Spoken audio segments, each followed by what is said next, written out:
Chapter 1. Wrecker was sitting on an oversized chair in a dark corner of the living room, waiting for his target to come home. The lack of light disguised his presence. Now that he knew the man's wife and 2 young kids wouldn't be home, Wrecker no longer had to wait for the right opportunity to come along. After a brief stay in the hospital, the wife texted her husband she was taking the kids to her parents' house for a couple of days. It would take a little longer, though, for the bruises to go away. Teresa Golden had been abused by her husband for at least a year, from what Jones could figure out. It wasn't until this last time she had to go to the hospital for treatment. Though she told everyone she fell down the stairs, it was quite obvious it wasn't the case. Jones first got wind of her problem several weeks earlier when his software program picked up a text from Golden to her sister, saying her husband had hit her. With children at the ages of 9 and 6, Wrecker wanted to take Richard Golden out permanently, fearful the abuse he unleashed on his wife would eventually spill over to their children. Jones, though, successfully debated that the loss of their father at such a young age would be devastating to them, and made Wrecker reluctantly agree to his partner's plans. Jones argued he could continue to monitor the situation to make sure the kids were never harmed. Wrecker wasn't so sure Jones would be able to tell, in the kids' case, wouldn't get lost eventually, under the sea of assignments they were likely to get in the coming months. Plus, Jones had convinced his partner he had to change his ways of handling things, or else they'd always wind up moving after a few years. They had to start working toward handling killing as a final option, and not the first choice. Wrecker wasn't very fond of their newfound way of doing things, but he was willing to try it for a while, at least until he proved to Jones it wasn't working, which he suspected would be relatively soon. In the case of Teresa Golden, Jones hoped just working her husband over would be enough to scare him by letting him know he was being watched. Wrecker didn't believe it would work, though. He feared giving Richard Golden some bruises of his own would only make the man angrier, and worse, thinking his wife had something to do with it and told someone about him. Wrecker didn't particularly care for this less violent and friendlier, or, at least in his mind, version of himself. It had been a long time since he pulled the trigger with a target standing in front of him, and while he didn't enjoy it, he still believed it was as necessary as ever with some people. No matter what Jones said, or how he explained it, or how it benefited them by keeping their profile lower, Wrecker would never be convinced some people could be rehabilitated or scared into better behavior. Some people just had to be dealt with by violence. It's just the way it was. Regardless of his own personal views, Wrecker was playing Jones's game for the moment. He'd been waiting in the Golden home for almost an hour, in anticipation of Richard Golden getting home from the bar, his usual stop every Friday after work. Wrecker was staring against the far wall at a big bay window, looking into the dark night air through an open slit of the brown curtains. He'd just taken his phone out to look at the time when he noticed a bright flash before a pair of steady car lights shone through the windows. He slowly put the phone back in his pocket as he calmly waited for his victim to walk through the door. Wrecker heard the metal juggling of keys as they clanged against each other as Golden tried to steady his hand to unlock the front door. He could already tell Golden wouldn't be much of a problem. Judging by how long it took the man to open the door, Wrecker felt confident his target already had too much to drink. He was soon proven right as he watched Golden stumble his way into his house. Golden staggered his way into the living room and flicked on the lights via the switch on the wall.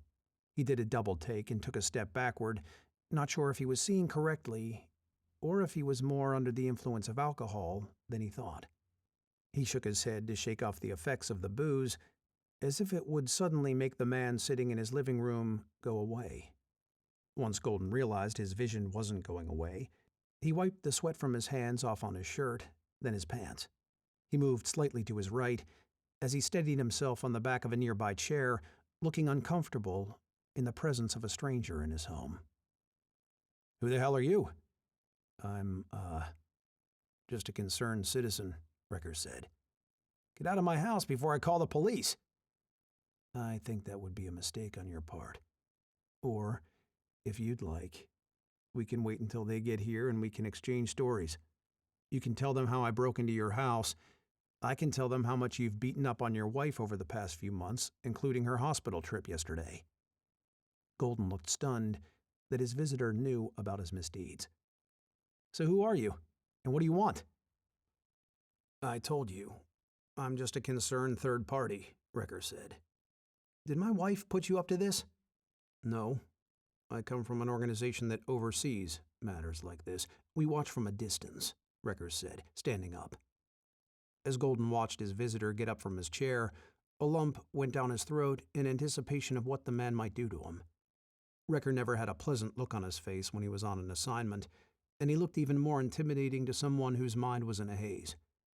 Recker took a few steps toward his impending victim, causing Golden to panic.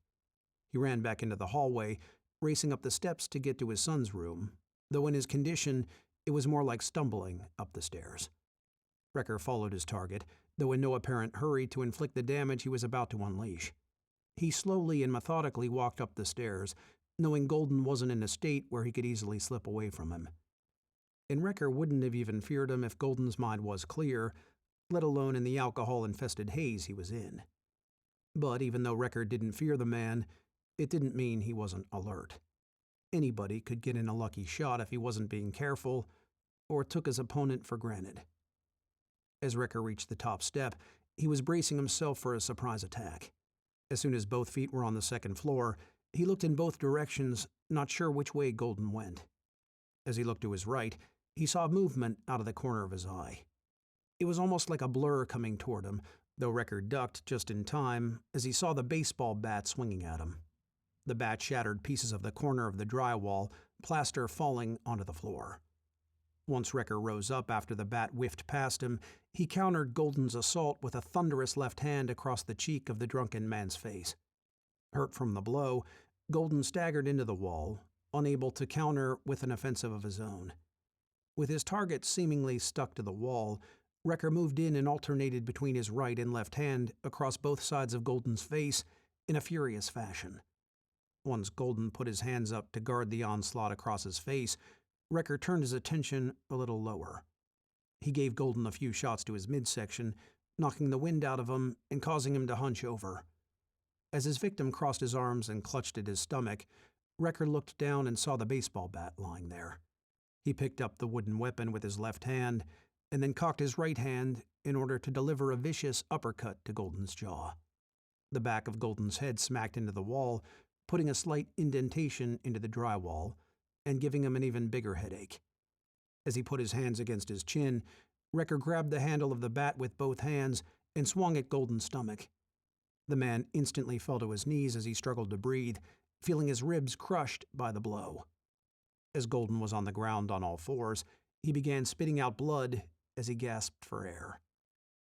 In the heat of the moment, Recker's first inclination was to keep the punishment raining down onto Golden's body. He took a firm handle of the bat once more and waved it over his head, ready to deliver at least one more blow to the back of Golden's head, possibly a fatal one. But before he swung down, Recker thought of Jones's words to him about trying to turn over a new leaf. As he looked down at his victim, unsure what to do, some of the rage inside Recker's body slowly evaporated. He took a deep breath and tried to compose himself. He slowly brought the bat down and held it with one hand at his side before he let it slip away from his fingers as it knocked around on the laminate flooring. Figuring his time there was done, Recker delivered a final message by kicking Golden once more in the midsection. The blow caused him to crumple to the ground in agony.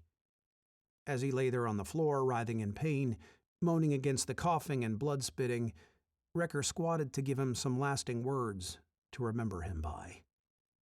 "This was just a little warm-up," Recker said. "In the coming weeks and months, I'll be keeping an eye on things. You'll never see me or know that I'm near, but if I hear you've laid another hand on your wife or kids, I'll be back, and I guarantee I won't be nearly as friendly as I've been tonight." Recker stood back up and adjusted his clothes before taking a final look at his victim on the ground. He calmly walked back down the steps as if nothing had ever happened, without a care in the world. He continued right out the front door and into his car, driving away with the satisfaction from successfully completing another assignment, even if it wasn't quite to the level he would have liked. 6 months had gone by, since Recker and Jones had relocated to Michigan. Instead of living inside the city limits of Detroit, they set up shop in the suburbs, just as they had done in Philadelphia. Dearborn was the city Jones had chosen. Located in Wayne County and part of the Detroit metropolitan area, Dearborn was one of the larger cities in the state and also the home of Ford headquarters. Their operation worked so well in Philly that Jones sought to replicate everything almost entirely in their new home, right down to the office setup. The only difference for the professor was, instead of getting his own apartment, he lived right there in the office. This one was a little larger than the previous one, with an extra room off the main quarters. It was supposed to be another small office, but Jones turned it into a bedroom with a fold-out couch, which turned into a bed. Considering he spent most of his time in the office anyway, it didn't seem worthwhile for him to get his own place. With the couch, a TV, and a small table, it was all he needed. The bathroom had a small shower, and they kept a large refrigerator in the main office, so it contained all the comforts of home for him. Recker, on the other hand, made a few minor changes from how he approached things in Philadelphia. Though he did get another small apartment as he did before, that was it. He didn't attempt to get to know any other players in town, like he did with Vincent and Jeremiah, didn't try to establish any contacts the way he had with Tyrell, and he didn't make any friends with anyone like Mia. He felt the risks outweighed the benefits in trying to do the same in Detroit. Plus, he just wasn't interested in complicating relationships the way they once were. Recker had just finished the assignment and walked into the office, finding Jones on the computer as he usually was. He plopped down on the couch and intentionally let out a sigh loud enough for Jones to hear. "Something wrong?" Jones said. "No, not really." "Then what was the sigh for?" "Oh, nothing, I guess," Recker said. "I think I know you better than that. What are you not happy with? Did you not like the conclusion of your spousal abuse case?" "No, it turned out fine. I did like you asked and just roughed him up some." "You preferred to take him out permanently?" "Well, after his ribs heal, there's a good chance we'll wind up dealing with him again. You know I don't like to handle the same people more than once." "Well, it's all in the interest of trying to keep a lower profile," Jones said. "We're trying to prevent what happened at the end of our last stop, remember? Yes, I understand your reasons for it, but it doesn't mean I have to like it. It also doesn't mean it's going to change anything. Might not kill anybody for the next year, and we could still wind up in the same boat." "Yes, I'm aware. But we can just try it my way for a little longer before you break out your artillery?" "I guess," Recker said, letting out another sigh to indicate his displeasure. "What else is bothering you? Is it just the fact you haven't killed anybody in 6 months, and you're getting an itchy trigger finger?" "That's part of it."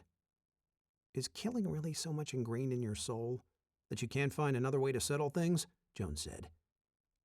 "We seem to go over this every couple of months since we've known each other. It's not the killing per se. It's that sometimes it's the only way to handle things. Why postpone the inevitable?" "Because I don't believe it's inevitable." "That's the fundamental difference between us," Recker said. "You believe people can change and I don't." "You just don't want to believe people can change. David, out of all the people I've killed since we started this, which one of those do you honestly believe would have never committed another crime if I had let them live?" "Well," Jones said, struggling to come up with a name. "Exactly. Part of it is self-preservation. I'm trying to prevent another ending like the one in Philadelphia. All the planning in the world won't change that." "Well, I disagree." "You know my philosophy. You're just as likely to run into trouble as you are to walk. You're just getting there faster. Historically, Detroit's been one of the most violent cities in the country with some of the highest murder rates. Sometimes you gotta fight fire with fire. If I bump a few criminals off, is it really going to put me on the radar? So if I give you the thumbs up to kill the next 10 people you come across, will it make you happier?" Recker said with a shrug of the shoulder. Jones threw his hands up in frustration. "What is it you're looking for, then?" "I don't know." Jones could see in Recker's mannerisms and body language he was troubled by something. It couldn't have been just his unhappiness about the way they were working now. There must have been something else on his mind.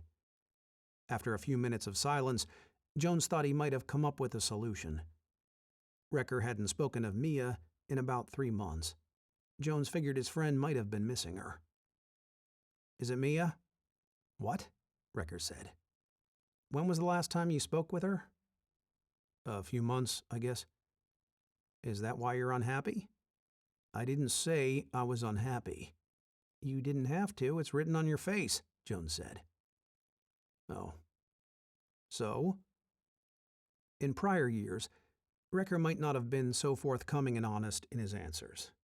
But with the relationship and rapport he and Jones had built up, they no longer seemed to keep things to themselves anymore. They were even becoming comfortable in talking about their unpleasant thoughts they used to keep private. Wrecker briefly thought about not talking about it any further, but eventually relented and came clean. "I don't know, it's a bunch of things, I guess." "Such as?" Jones said. "Our work here, our life here, Mia, Philly, all of it. It's not just the killing thing bothering you, is it? You're just unhappy about being here in general." Wrecker took a deep breath before answering. "Yeah," he said. "I thought in time I'd be better at this." "Well, 6 months isn't exactly a lot of time. I know, but it's just, I don't know, I guess I just felt like Philly was my home. I never really had one before. I felt at ease there, comfortable. Moved all over since I was 18. Sticking in one spot always felt like a dream to me, something unattainable. I guess since I finally got a taste of what amounted to one, it's been hard to let go of." "I can understand. But maybe it's because you haven't really tried to fit in here," Jones said. "I've noticed you haven't done the same things you did there." "Trying to do what you suggested and keep a lower profile, fewer contacts and people who know me." "You know we can't go back, right?" Wrecker didn't reply and just shrugged his shoulders. "Mike, if we ever go back there, the CIA will latch onto you again in a heartbeat. You somehow dodged a bullet the last time, but you're not Houdini. The next time you most likely won't be so lucky." "Maybe so." "Is it because you miss Mia?" "Well, I do miss her.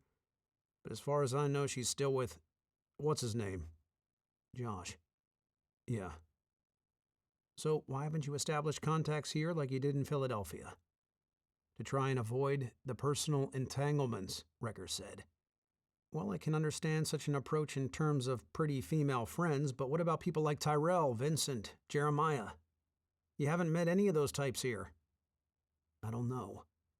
Just didn't care as much this time, I guess." "I wonder how Tyrell is," Jones said. "He grew on me. I talked to him about a month ago. He said he's doing all right." "Did you tell him where we were?" "No," he asked, and he wondered when we'd be back, but I didn't say. As Wrecker sat there, Jones could tell his mind started drifting away to other things. The professor kept talking, but Wrecker wasn't responding. It was clear to him Wrecker wasn't ignoring him, as the blank stare on his face was an indication his thoughts were elsewhere. "Mike, what is it?" Wrecker snapped out of his stare and looked over at his partner without saying a word. He just looked at him for a few moments, as if he was still thinking. "You said we couldn't go back to Philly because of the CIA," Wrecker said. "Yes." "What if we could?" "I'm sure there's a point in there somewhere, though I can't seem to find it. If we could be assured the CIA isn't on my trail anymore, would you consider going back?" "I suppose theoretically I would think about it," Jones said. "I don't know how you would go about getting such an assurance, though." "Only way I know of is to ask." "Now you're just talking crazy." "Lawson, if I could talk to her again, I could find out." "And how do you propose on doing that?" "If I can get a message to her, I can find out whether I'm still in the CIA crosshairs." "Seems risky," Jones said. "I think I can trust her. She easily could have killed me before." "What makes you think she wouldn't try it the second time?" "Faith." "Faith? Since when was faith a word you employed?" Jones said. "Gotta start sometime, right?" "I'm not sure I'm on board with this plan of yours. We've successfully gotten away from the CIA, Away from the police pressure in Philadelphia, we've started over, and you want to ignore it all and go back to it? There's just no logic to it. I never said it was logical. Knowing he wasn't likely to talk his friend out of whatever was floating around inside his mind, Jones threw his hands up in defeat. Do as you wish. I know you're probably not going to change your mind.